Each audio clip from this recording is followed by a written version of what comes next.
Behind every successful person, there's a story, there's a journey, there is a means to how they got to where they are and a reason why. And today we have a story for you, a man and his journey and why he burned the golden handcuffs, got rid of the corporate jobs, and took a sacrifice for self through hard work right after this. What is mindset? Our mindset is based on what we believe, and anything we believe in, we put into motion. I have spent my life putting the mindset of perseverance into motion, and now I am here today to share my journey along with others whose mindsets have changed the course of their lives. Hi, I'm mindset coach Lorraine Lindsey, and I believe that if you can change your mind, you have the power to change your life. So are you ready?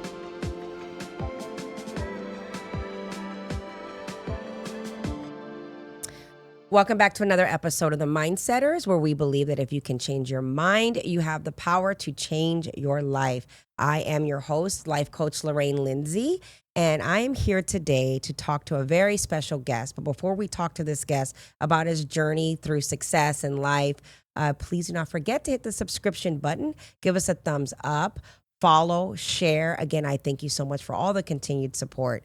I want to get right into this show because I want him to have as much time to share his story and his journey. So without further ado, he's first time on the show. Let me introduce my next guest, Mr. Zaulo Gonzalez. A little bit about Zaulo. Zaulo is a real estate agent and investor here locally in Las Vegas. He is a husband to his beautiful wife, Allison, and a father of two amazing boys. He was born in Mexico and is now living in Las Vegas. His passions have always been to help others become leaders. He is on a path to becoming the best version of himself through learning from others and life. So thank you so much. You and I have been talking quite a bit about you coming on the show. Yeah. First of all, I met you. I think the first time I met you was at the TED. The 10X, 10X with 3 years ago, I Grant think, right? Cardone, 3 or 4 years ago. Yeah, when we first started. That was when the missus was pregnant with baby number one. Yeah. And you were sharing with me at that time. You had met you with Charlene, who's on the show quite often. And you were sharing with me at the time, the things that fathers think about, like I'm getting ready to have a baby. Yeah. I am trying to build this real estate business. That's right. And you had left a lucrative career where you were making well over six figures and all of these things. And you took a leap of faith and said, I have to do something different. And I want you to talk about that because I have a similar journey. I recently burned the boats in my corporate world where I had a very cush and lofty job where I was making money and made that decision to say, I'm burnt out. I'm done with this. This is not where I'm supposed to be. And I need to walk away. And I think a lot of people, especially now, are starting to feel like they want to walk away from a thing, but they just don't know how. So I want us to talk a little bit about that. Yeah. But I want to first share your journey of how you even got here to US, to Las Vegas, and the hard work that was ever present from the beginning. So tell us a little bit about yourself and my long-winded conversation. No, thank you. Yeah. So thank you for having me. As you say, my name is Zaulo Gonzalez. I came to the U.S. when I was 15 years old. Zero English. Well, I knew like hi and bye and stuff like that just from taking, English in Mexico, right? But the reason why it took so long for me to be here is because my dad, he was here in the U.S. for those 15 years trying to get us a green card. So I remember him sacrificing sometimes to be like 2 or 3 years without seeing him. And then he'll go down to Mexico for like a couple weeks to see us, come back, try to save some money to get us that green card. So that's how I got to the U.S. It was through just a pretty big journey, long journey, I should say. And a sacrificial one for your father, because I think there's a misconception a lot with people, and especially with the politics and things like that, but that everybody who comes to this country illegally or whatever, but your family made a lot of sacrifices so you guys could be here, get your green card and be here. But after 15 years, I mean, Mexico is home. And by the way, it's a beautiful country. It is. So how was that for you? Will you talk a little bit more about what you were doing in those 15 years before you actually came to the U.S. and what that transition was like for you? So I was very lucky to have my grandfather. He's the one who taught me pretty much how to be a man. From everything from working the fields to taught me how to drive, how to be a good person, and how to see that you got to put in a lot of hard work to get that reward at the end once you do like the harvest, for example. When we had the cornfields and all that, it was like 3 months of working really hard, but when we got that harvest, it's like we collect all the all the hard work, right? Yeah. So it was very good. I'm very grateful to have had my grandfather help me through that, and of course my mom too. She was there for me the entire time. She was amazing, taught me everything, how to be a good person, and that's kind of how I Now, you how told me a was funny yeah, story yeah, before, like you were saying, yeah, you were out in the fields or what have you. yeah, You said you were learning how to drive. Grandpa had you out there driving at 10 years old, a stick shift. I yeah. still don't know how to drive a stick. Yeah, so we had an F-150 at the time, and it was stick shift, and I was 10 years old already driving that thing. Yeah, it Wow. was amazing. Yeah, Wow. You know what's interesting about when you mentioned the harvest, yeah, right? Because here you are literally out in a field and working for months yeah, with not a reward right away. It's not like you plant a seed and then here's your corn stalk, right? yeah, yeah. It takes time. It does. Yeah. And do you feel like those types of things that you went through, being a child out in the field with your grandfather and seeing the rewards of hard work, do you think that that somehow played a role in the man you are today? Yeah, I definitely do, because for me, nothing is short term. I look at everything and I see myself in 2, 3, 4, 5 years, right? I don't do anything just for the quick reward. I plan it, I look at it, and then I execute it. And that's how I always been. And it's worked out very well for me. I mean, there's times where for example, this real estate thing, there's clients that I had for like 10 years before they even, bought a house, right? And it was because of my previous job and everything. So yeah, everything that I do is planned like the long term. I don't look at anything short term. So yeah, You've found yeah. a different way to be a farmer, right? Yeah, exactly. In life, yeah. that's what it no is. pun intended with real estate, doing the farms, right? Exactly. You have to nurture those farms, yeah, right? exactly. Yeah. So tell us what that was like when you finally were able to come to the United States. Like you said, you didn't speak any English. Yeah. And although your father had his intention was good to be here to get you all and his family into the United States. Yep. There was a time that you didn't really have them. So was that hard to transition and to really understand and grasp that at 15 years old? Because that's a very impressionable age for a young man, especially switching up his world. So what was that like for you? I think it's been a little tough. My relationship with my dad is not where I want it to be. Like I love my dad to death, but as far as we don't really have a relationship, like we talk and it's like, hey, how's it going? This and that. I don't know if I have to learn how to, ask deeper questions or what, but yeah, it's kind of like I have an amazing relationship with my mom, but with my dad, it's like, I regret it sometimes that I don't have a better relationship with him, but I don't, I guess it's just part of the process. I'm learning how to be a better son too. So yeah, definitely, I think it's been a challenge, and I would love to get closer to him. It's just, Why do you think it's a challenge? Do you think that time away kind of created some lack of bonding, if you will? Yeah. If you think about it, I really didn't know my dad for 15 years, like 2 weeks at a time or even a month is not enough to Have the bond. Yeah. And that's why I'm like, do the best that I can to be there for my kids now, because I do see it when I'm there with them. They just enjoy, they love it. And I want to give them everything that I didn't have growing up. Yeah. And how do you find that balance? Because you were in a job where you were grinding, making good money. Yeah. And I don't know if you were married at the time or whatnot, but what did you understand about that type of work and the time that was going to be put into it? Because real estate it's a grind as well. When you're working and you actually have a machine going, it's a grind. So how do you find the balance? Yeah. So with that job, I guess you can say the sales director or whatever, it's tough because you're there like Monday through Friday, like 8 to 5, right? So I knew that I had to make a change when my son was about to be born. So I let everything go. I let that job go and picked up real estate full time.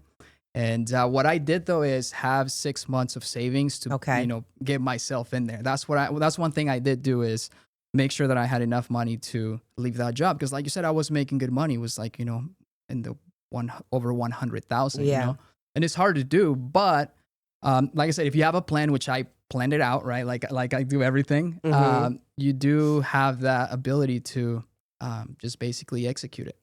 So let's dig deep on that. Yeah. How did you know? Well, first of all, let's go a little further back, right? Because I want people that are listening that could relate to your story to understand the journey, right? Yeah. And so I'm going to actually go back to when you came here. Okay.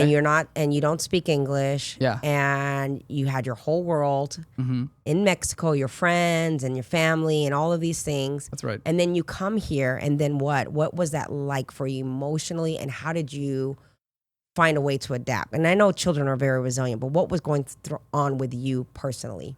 I mean, I was like terrified. Yeah. When I got here, it was like the summer, and I knew that I had to enroll in school, and I heard a lot of things about high schools and all that, so I was a little scared, but I adapted pretty quickly because the entire time since I got to the US, for some reason I gravitated towards the culture. I fell in love with the culture.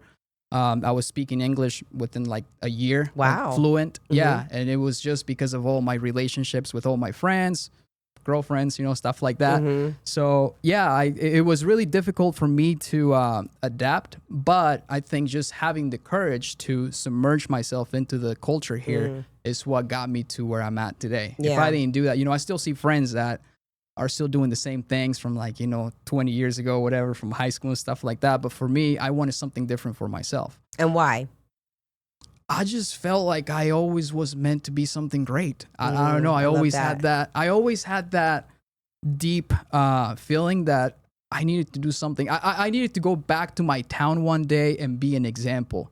Either build a school, a little hospital, or soccer fields or something. That it's always been in the back of my mind. I love that. Yeah. That's a why. That's a compelling why. Yeah. I always tell people when they're like, well, Lorraine, you're doing this and you're doing this. I don't know how to get there. And it's like, I don't get there because I just want to get there or that I need to get there. It's just there's something that's compelling me. Yeah. That's moving me, that Here's your why. Taps into something greater than self. Yeah. When my why is bigger than me, it always moves me in a stronger way. Yeah. Would you say that that's the same for you? It's the same for me. Yeah. Yeah, exactly. Yeah. But yeah, so that's kind of how I did it. Most of my friends growing up, like when I got here, was always speaking English. So that's kind of how I did it. That's interesting. It's so fascinating to me. I love language. Yeah. I love that a person who is bilingual or trilingual, who have multiple languages, and they could literally like think in one language and then be talking to someone in one language, and then someone else comes and speaks to them in a different language, and next time their brain switches. I'm so intrigued by that. I think it's fascinating. Yeah. And I think a lot of people, I see it a lot when people come here and they don't speak the language, they equate that to some level of ignorance or that they're stupid or they don't know how. And it's quite the contrary. I mean, I remember I had a really good friend of mine, and she was from Mexico, incredibly educated. She went to the top schools in Mexico. She grew up in Mexico City. She came from a background of wealth. She was not this stereotype that people wanted to put on her. Right. The only thing was she didn't speak English. Okay. And I remember her sharing with me as she was learning, she speaks English now, but when she was learning, the frustration. It's like they're talking to me like I'm stupid and like I don't know things, and yet I have more education than they do. I just can't articulate in the language, you know? Yeah. And I just thought it was really interesting. So I said, these are the things that I don't think about or that I take for granted. So when you get here, did your grandfather come with you? No, it was... and I'm sure that was hard. Yeah, it was. So they stayed behind. I went back probably twice in the last 20 years or whatever. Just, I don't know. Like I said, just, Because life changes, right? Well, we sometimes take everything for granted too. Right. We feel that they're always going to be there or that there's always time, and there's really not. Right. Yeah. So. Is your grandfather still around? No, they passed away in 2020 from COVID. Oh no. Yeah, both of them at the same time. Yeah, because over there in Mexico was really rough. Like if you didn't have the resources and like you just had to do it at home, and they weren't taking anybody. Like hospitals were refusing people to come in. Yeah, and if they came in, it was just basically to kind of just if you How make it, you make it. How was that for you emotionally? It was very tough. It was very tough. To this day, I still haven't really grieved my grandparents. My dad brought me a gift from Mexico like 2 years ago, a couple years ago, and still in the box. I haven't even opened it yet because it's my grandparents' stuff. Too much. Oh. Yeah. So I was telling my wife this a couple of days ago. I was like, you know what? I haven't even grieved my grandparents yet. And What do you think that's about? Like, why? I think I'm just afraid to say goodbye, Like I just, I still haven't done it. And I don't know, like I've been trying to get the guts to do it, but It'll happen when you're ready. Yeah. And it's, the bag is in my office, it's just, I Wow. just need to open it, but yeah. When you're ready, it'll happen when you're ready. Yeah. You know, I can relate to that. When I lost my dad when I was 10. He's my stepdad, but he was my father. He raised me, everything, like how your grandfather was like a father to you. Yeah. My stepdad was that for me. And to this day, and it's been years, over 30 years, I can't go to his grave. I can't. Really? I cannot. Yeah, so it's the same. Yeah. I just have never been able to come to terms. I know it, and I've done the work for it and things like that. But just to see that, I just can't. I can't do it. So you haven't accepted it yet, or what do you I've think it definitely is? come through stages of acceptance, but I think there's a part of the pain that's really been buried with him. Yeah. And I feel like looking and seeing that, like, my grandfather, his father had died years ago, but recent years. And we all went to his service and stuff. And because they were both vets, they're buried at the vet memorials. Yeah. And the family decided to go pay my dad a visit. And I just remember, I didn't think I was going to be affected. I didn't think anything of it. And it just, I felt like the life just had got sucked out of me. Yeah. And I beelined out of there. I got out of there as fast as I could. And then my mom started to send me photos and I couldn't look, and I deleted, and I got really upset, and I got really angry. And I was like, whoa, where's all this coming from? Right. What's unhealed? What am I not dealing with, And like what you're saying, I know yours is very, very fresh, but I always tell myself one day will I ever be able to go and have that conversation with him. Yeah. And anyway, I'm going off on a tangent here. I want to ask you, and I'm sorry for your loss, because I know that's very, very hard, especially when you didn't get to see much of them. Yeah, exactly. I hope you don't blame yourself or feel guilt, though. Well, in a way I do, because I should have made the time to go over there and see him more often, at least once a year, or, twice a year. It's like so easy to do. But like you said, we get caught up with life. You know, I was building my career. I was learning everything. I was going to college. And then, of course, I got my job, as a sales executive, account executive. And I was working so much Monday through Friday, 8 to 5. And then I started traveling. So life just got in the way. Then I met my wife, had kids, and here we are. Right. Yeah, It happens. 10 years later. It absolutely happens. Yeah. So tell us about this career, the sales executive career. Again, it was a meaningful job. It was provisional. It provided for you. Yeah. When did you know, at what point, that you're like, this is not for me? So let me go back and tell you kind of how it started. So I got to Vegas in 2007. Okay. Right. And I got a job offer from Sears over like a video chat or whatever. So I came to Vegas in 2007. I think I was 21 at the time, I think 22. Okay. And I was selling TVs at Sears for making $7 an hour, and then getting paid commission $30 for TV or something like that. And then it was just, I wasn't making it. I was barely making any money to pay rent and, eat just basically Wonder Bread and cheese. Right. I can relate. Yeah. I've So been I was there. like, I got to do something else. Yeah. And then I got a job at Dell. So I was doing both. I was selling computers and I was selling TVs. And that kind of got me through, the first year here in Las Vegas. Then I met a friend over at Sears, and he said, hey, I work for this company. It was Icon at the time, now Rico. And what I do is I'm inside a law firm, making copies for the attorneys. Would you like to come and interview? Because I have a position available. And I was like, yeah, sure, I'll check it out. So I went in, interviewed, and I got the job. So I was making all these copies and coffee and stuff like that for these attorneys, right? I'm like, I'm 21 years old. I don't care, right? So I think at the time I was making $12 an hour. That's a significant increase. Yeah. And the people that I was around, right? All those attorneys and stuff, to this day, now some of those attorneys I go to conferences with, and I run into them and stuff which you is just said crazy something to me. very key. It's the people you were around. Yeah. That was the value there. Yeah. But continue. So I was doing that for about 6 months, and I told my manager, I was like, hey, I want to do something else. I don't want to be making copies my entire life. And he says, well, there's a position potentially available over at city centers when it was being built, Okay, like Aria yeah. and all that. He said, you're going to have to be on site, and we have over 200 printers. Your job is to make sure that they always have toner, the ink. And I was, okay, cool, I'll take it. So I was doing that for about 12 months. And then same thing. I went back to him. I was like, hey, you know what? I'm ready to do something else.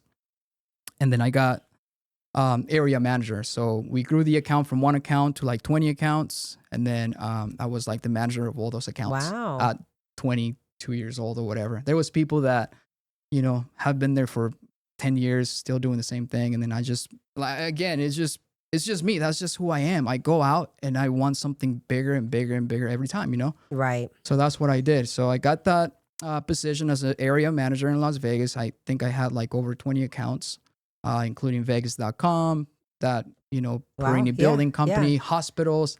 So I got to meet all these people, right? And I got approached by the sales director and said, hey, you're doing too good just being the manager. You know exactly what to do, how to do it. It's time for you to go into sales. And that was in 2011. Okay. So I went into sales. Sure enough, first quarter, I crushed it. And then I made like over $87,000 my first year in sales. And I was like, this is it. Right. Right. Because I was making like 35,000, doing that stuff with the managing the printers and all that. So when I got into sales, I was like, okay, this is amazing. So 2011 all the way through 2015, I was already making over $100,000 at 24, 25, whatever it was. It sucks because we don't know how to, we don't know how to use the money at that time. Right, Just like wasting it. I was buying Gucci belts, all kinds of shit, stuff that I didn't need. Right. I still have those belts, but I should probably sell them. Yeah, they're vintage now. They're worth something. Yeah, exactly. Yeah. So, that's kind of how after I got that job in Vegas, the copiers or whatever, servers, it's kind of how I got my break. I started making a lot of money, and then I met my wife, and we got married in 2008. So, oh, wow. Yeah.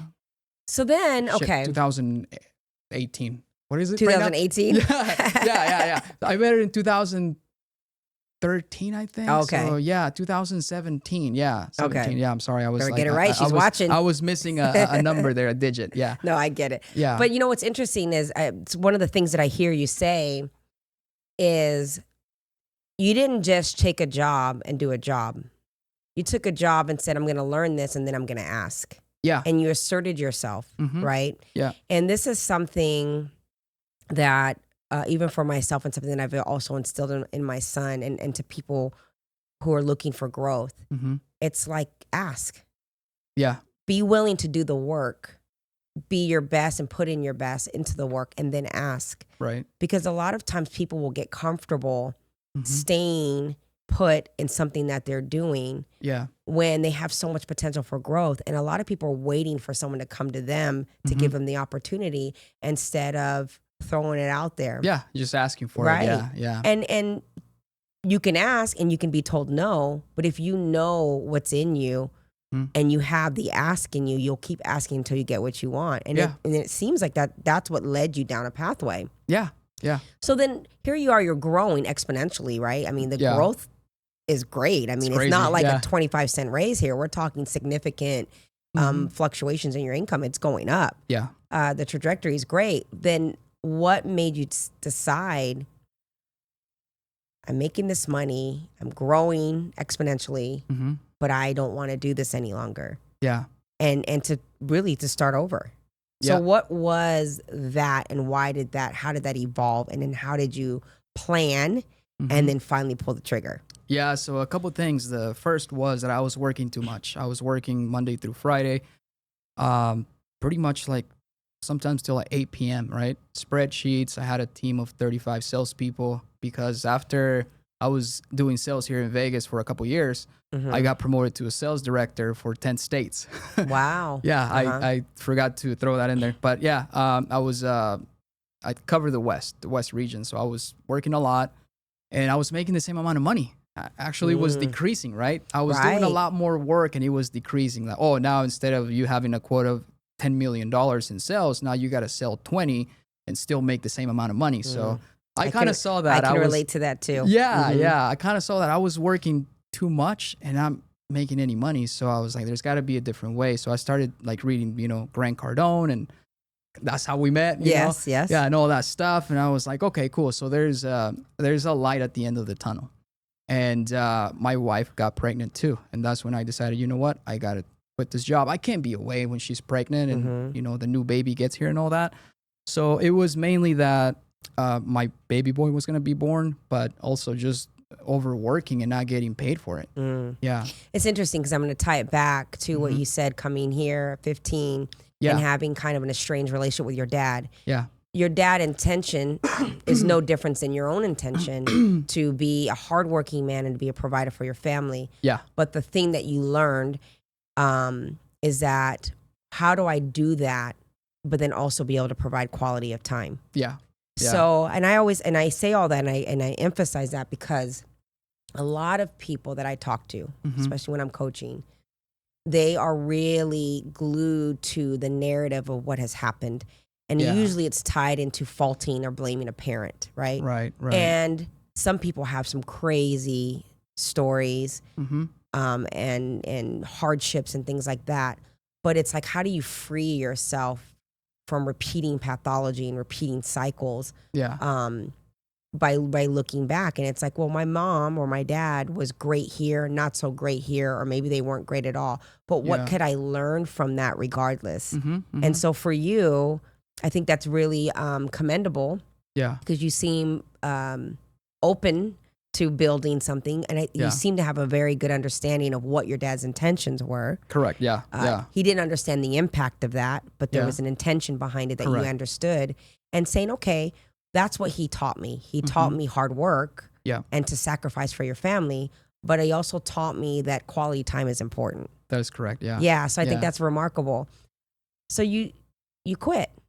Yeah. What was that like? I mean, and the reason why I'm asking is because, again, I did the same thing. And I was attached to the job in many ways, right? And I had to come to terms with that. I was attached to the title I had. Yeah, yeah. The stories I get to tell because of the job that I do. Yeah.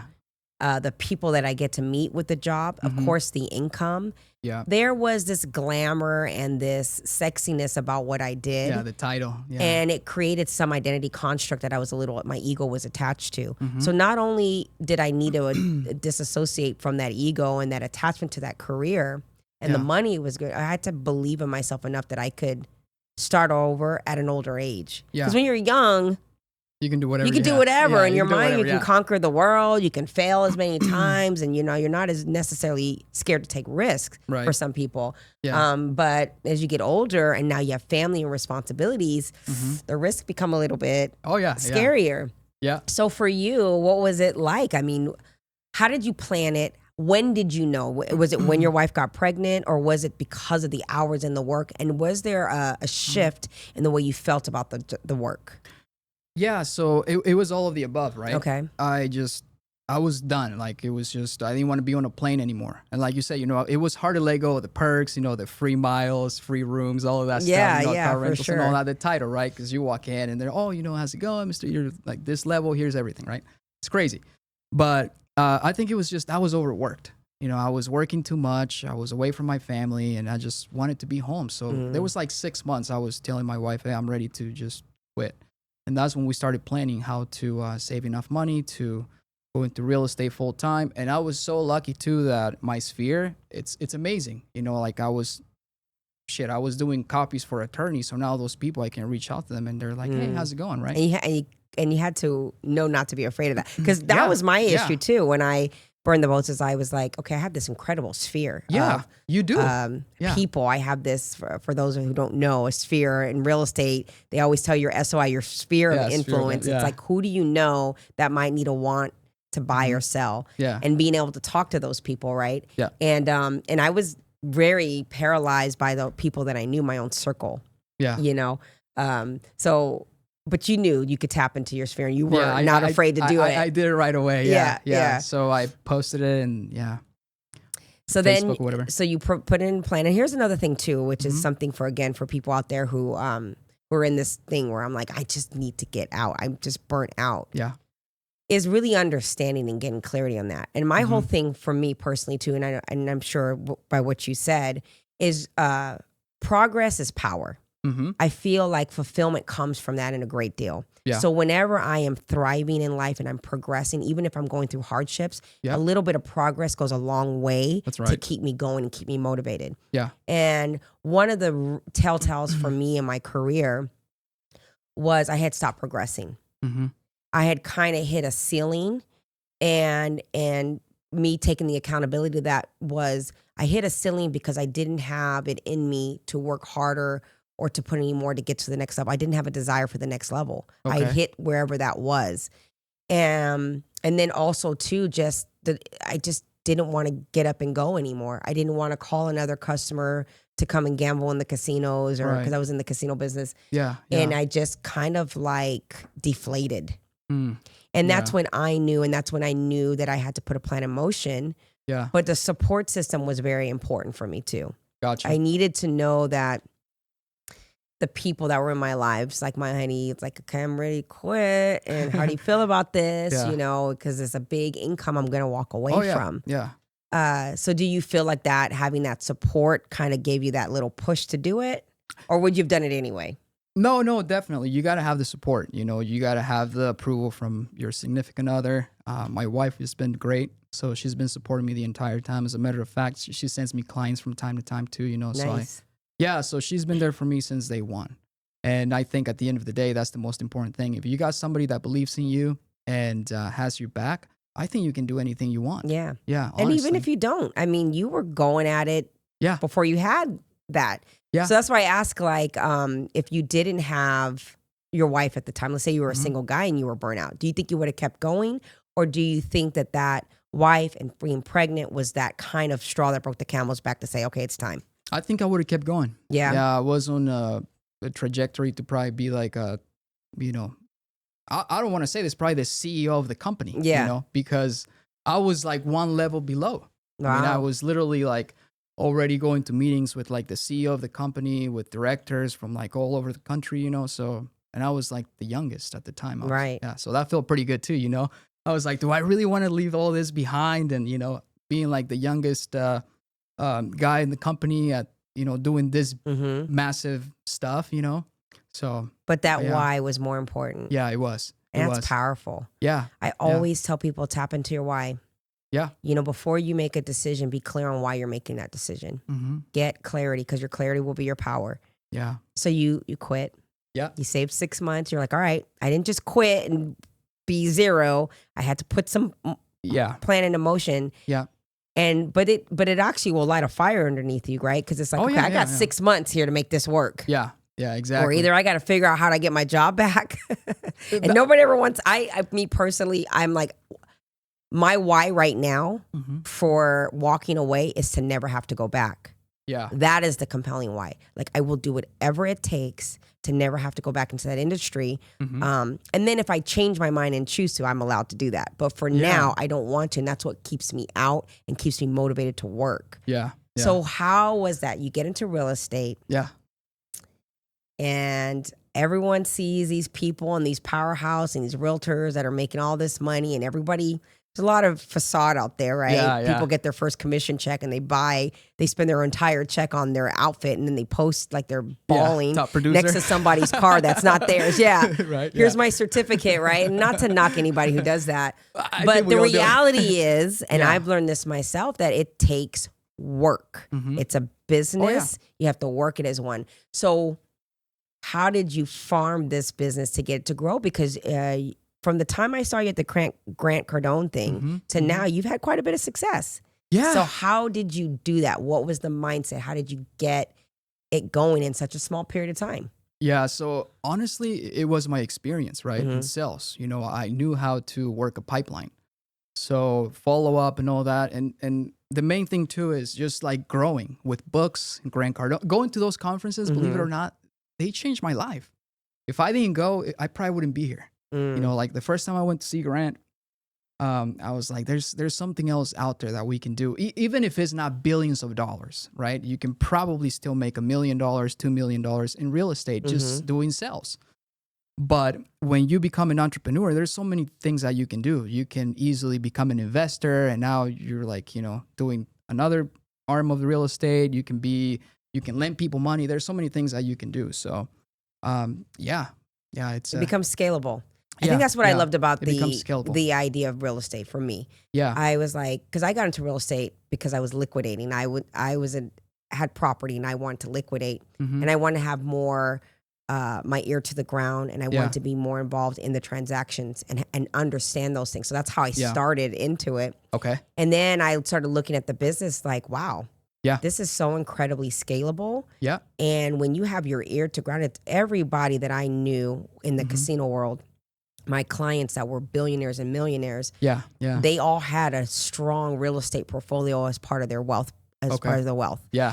And I would always pick their brains and try to learn as much as I could from them. And they all Mm-hmm.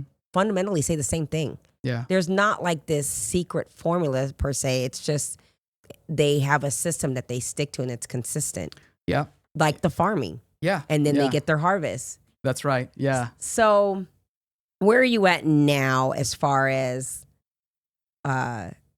who you are, what you're looking to do? I love what you said earlier about how you would like to eventually go back to where you're from. Yeah. And contribute to your community there. Yeah. But where are you at? Where do you go from here, I guess is my question. So I'm building a team. I have 5 agents in my team. And what I want to do is I just want to make sure that they become as good as I am. Hopefully, obviously for them is a little different, right? Because they have to work off of leads and internet stuff and social media and all that. For me, very lucky that I have my sphere. Mm-hmm. And a lot of my business, probably 80% of my business comes from that. Wow. From my sphere. Yeah. Yeah. So I want to make sure that the team is good, first of all. And after that, it's just going to be on autopilot. So I want to build this machine, like you said at the beginning, that is just working on its own on autopilot. Yeah. Mm-hmm. Because it's possible. If we can put all the right systems in place in real estate, you can have an amazing business. But Absolutely. what a lot of people don't know, like you said, you have to put in the hours first. It's not just like wake up and, make some calls. You actually have to have a system in place Mm-hmm. for you to be successful. That's why a lot of these top realtors, top producers, they do have a system, and I've seen it. Right. Yeah. Right. Yeah. And that's why they say that 80% of the business is done by 20% of agents. That is right? so true, though. It's so true. And I'm seeing that. All right. So let's talk about the raw real quick, though. Mm-hmm. Like, all that sounds great. Yeah. But talk a little bit about the scary times, the times where you're like, well, what am I doing? Or, oh my goodness, these deals aren't closing. Like, Yeah. what? Because I always hear people telling their great stories and how they've come to a successful level, and I love it. But I feel like people who listen to that get inspired by that, but then I feel like they need to know what it feels like in the trenches, like what you're going through. So talk to us about a little bit of what, after you burn the boats, now you've got your wife's pregnant, and you've got to make this thing work. Yeah. Talk about some of the setbacks you've had and some of the emotional trials you had with that, trying to grow this business. Oh yeah. There's a lot of times where, I'm waiting for that commission check to pay my mortgage, right? Mhm. A lot of people don't see that. They see that we're out there, Just sold, yeah. just sold and all this stuff, right? But there's so many times where you're like one check away from being late on your mortgage or having to, not be able to make your car payment. But yeah, there's been times like that where I'm just like, oh. And how did you manage? How do you keep going without saying, I'm just going to go get another job, I'm just going to go back to work? Well, that's that's actually really tough. But there's times where I had to pay for certain things. Like, I don't know if a lot of people do this, but there's times where I have to pay the appraisal to make sure that the deal closed, because a lot of times they might not have the money for the appraisal or stuff like that. But the one thing is, like, at the end of the day, right, I go back to my job and I was like, okay, I was making $10,000 maybe salary with my other job. All I have to do is one deal. So I'm always like, okay, I just got to find that next deal, right? One more deal and I'm out of, the danger zone, as we call it. But for me, it has been the fact that I can't go back to a regular job because I just don't have the time. We don't have anybody here. Right. Like, I don't know if I told you this, but we don't have anybody here. We don't have any family. It's just my wife and I doing everything. So for me, I have to make sure that I'm able to perform. Yeah. Yeah, I have no love that. choice. Yeah, because if I go back to a regular job, That's what the is she key. gonna do? That's the key. Yeah, It's burning the boats, right? Yeah. It's when you make it where you have to make it. yeah, I You have to set make yourself up where you don't have a choice. it. Hmm. And that's so interesting you said that because, again, the years that I worked in the casino, I had the privy of really breaking bread with some very powerful people. I mean, yeah, some serious money people. Mhm. And some of these people have incredible rags to riches, and yeah. they're incredible. And I'm always I wish I could eventually I'd like to get those people on the show if they're comfortable Oh, that'd with be it. awesome. No, Yeah. because they just have these incredible things. But Yeah. exactly what you said, that mindset, Mm-hmm. they put themselves in a position where they had no choice. Yeah. Like, I can't fail. Mm-hmm. And what I mean by the word fail is not like I tried this didn't work, let me try something else. Right. Meaning I have to figure this out. Yeah. Yeah. And trying and failing and tweaking and trying again and trying again and trying again. So I always want to make that clear because people think, well, they're so afraid of failure, but it's like, define that. Yeah. Yeah. Because failure, to me, as I define it, is saying, I just gave up on something. That's failure to me. But when I say, no, I'm going to try something that can fail, but let me look at what failed and let me tweak it. Because the failure can be important as far as learning, Yeah. but I can't give up. And so that's what you did essentially. Yeah. You're like, I can't, there's no other option Yeah. but to make this work Yeah. Yeah. until you've literally exhausted everything. That's right. And in real estate, particularly in real estate, there's so much abundance. I always there's a call it the ton, 3Ds. Yeah. There's so much. There's out always going to there. be desperation. There's always going to be death, and there's always going to be a divorce. Yeah. And so there's always going to be a need for someone to buy or sell. Yeah. Right. And it's like, and if you know, and you're clear on your number and your bottom line, and you reverse engineer that, like you said, you're like, it was just one deal. Yeah. Just one deal. Yeah. Yeah. And do you do that? You put like a budget and a plan together and a number? Yeah, yeah, I do. Yeah. I do. I have, it's just coming from that, background, right? I always have my top number and everything and break it down to like how many calls do I have to make to get to that number. So everything for me is like just measured. Yeah. Yeah. I love that. Yeah. Goes back to your grandfather Yeah. and teaching you those fundamentals out there in the field. Yeah. You're just in a different field now. Yeah. Yeah. Different field, still farming. It's interesting how people sometimes feel that they're required to have vast knowledge of certain things, but yet through life, even our trials and tribulations, all of our hardships or whatever, there's something that's sharpening our sword the entire time. And if we could just tap in and say, okay, these are my adversities, but where is the opportunity in the adversity? Yeah. What can I learn from the things? How is that going to make me stronger than the next person? That's right. And especially we're here in the United States. I always say this, like, this is the land of there's opportunity. there's a lot Yeah. of opportunity Yeah. here if we apply ourselves to it. So Yeah. why don't you share? This is the camera here. There's two cameras, so there's one Okay. here. Yeah. What would you tell people out there that are listening to you and watching you and hearing your story and being inspired by it? What would you tell people out there about what it takes to get to where you are? To get to where I'm at? Yeah. Yeah. So you always got to have a goal, right? Make sure that you break it down, and you always got to have a why. You always have to have your why. Why are you doing it? For me, it was the fact that I wanted to go back to my town one day and build a school or something else, but now it has changed to my family, right? It's all about my family now. So I got to make sure that I'm able to provide for them and show them how to be a good person without sacrificing too much.